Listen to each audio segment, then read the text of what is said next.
তো সকালবেলা ঘুম থেকে উঠেই দেখো তোমাদের দাদাভাই আর আমি এখন ড্রাগন গাছে এই যে ভেড়া করছি, কারণ প্রতিবারই মা এলে বলে যে ড্রাগন গাছগুলো বড় হয়ে গিয়েছে, তো কি করব। আর এই ড্রাগন গাছগুলো তোমাদের দাদাভাই সিএডিসি থেকে বাড়িতে নিয়ে এসেছিল, তো প্রতিবারই ভাবি যে ড্রাগন গাছগুলোতে ভেড়ার মতো করে কিছু একটা ব্যবস্থা করার, কিন্তু কিছুতেই হয়ে ওঠে না।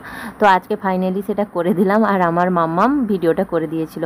তো তারপরেই দেখো রান্নাঘরে চলে এসেছি এই যে রান্না করার জন্য, আর প্রচণ্ড গরম ছিল।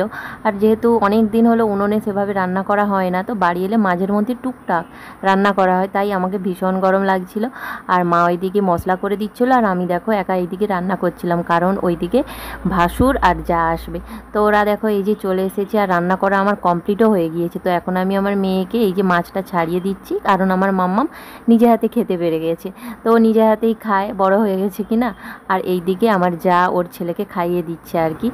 তো তারপরে সবাই একসাথে ভাত খেয়ে নেওয়ার পরে একটুখানি রেস্ট না দিতে দিতে ওরা দেখো রেডি হয়ে গিয়েছে বাড়ি ফেরার জন্য, কারণ আকাশে প্রচণ্ড মেঘ ধরেছে, তাই জন্য ওরা আর দেরি করলো না, বেরিয়ে গেল। তো আমার শ্বশুরবাড়ির ভিডিওগুলো তোমাদের কেমন লেগেছে প্লিজ কমেন্ট করে জানিও। টাটা।